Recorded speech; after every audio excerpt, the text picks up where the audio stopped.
میں خواجہ نظام الدین اولیاء رحمۃ اللہ علیہ کے بارے پڑھیا، نہ تو محمد ہے محمد ابن احمد ہے، مگر مشہور نظام الدین ہو گیا۔ دین کی خدمت بڑی کیچی، لوگوں نے نہ ہی رکھ دیتا کہ نظام الدین ہے، یار دین کا سسٹم نے ہندوستان قائم کرتا،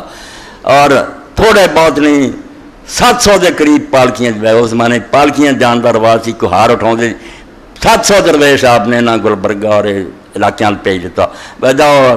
نظام الدین نے جو تمہیں دین سمجھانا سی جا کے سمجھاؤ نہ علاقہ، یہ سارا دکن کے علاقے جڑے رونقاں لاتیاں، اور ہوں بھی جتنے ڈیرا انہوں کا سی نا قرآن کی پالکیاں دے، کیونکہ یہاں سارے ولیاں درویشاں تو ہندوستان جن قرآن نہ زیادہ شخص سی خواجہ نظام الدین سی، باقی بزرگوں کے اپنے رنگ سے قرآن بہت پڑھتے، قرآن کا درس دیں سی، اللہ تعالیٰ نے دین کی بصیرت دیتی، تو آپ نے جو دہلی کے بارے چلان کیا نا یہ ہوں تباہ ہو جانی، صرف یہ ہوا مسئلہ ہویا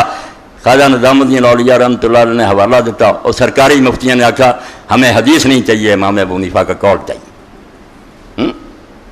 حدیث نو رد کر کے انہوں نے آخا ہمیں ابو حنیفہ کا قول چاہیے، ہم مقلد۔ آپ نے فرمایا تھوڑا میں گفتگو نہیں کرنی، جب اتوں تک یار گل پہنچ گئی، اگے پیچھے امامہ کی گل ہوں تھی کرتے رہیں گے،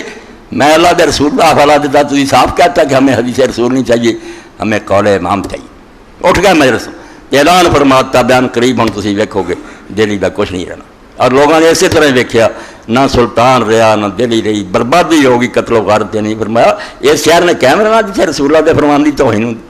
پیغمبر خدا کی گل لوگوں کے وہی نہیں لوڑ، سانوں اپنا امام چاہیے، امام کی ہے رسول اللہ کے خادم، انہوں نے محنت کی ٹونڈیا جی سارے حق لبدا، یہ مالک شافی حنفی انہیں کیوں بنتے، ایک ہی نہ سارے کی لائن ہوں، وہ سوچ آ سب جی بسم اللہ اللہ ماجر دے، مگر حق نہیں سارے کو، اختلاف خود دستا کہ کئی راہ دس دیا بھی کسی نے یار صحیح لبا کسی نے نہیں لبا، ورنہ انہیں رستے کیوں بننے، بے ادبی بھی حرام ہے، یہ بھی گل حرام ہے، ویسے امام نے نبی کا درجہ دے دی نبی، تو وہ ہوں بھی جڑے لوگ اس علاقے جانے نا اس بستی چ وہ ہوں بھی آتے کہ نہ انہیں حافظ قرآن ہے کسی شہر نہ قرآن دے انہیں درس ہے، جنہیں خواجہ نظام الدین اولیاء رحمۃ اللہ علیہ من والے نے اتنے بٹھایا۔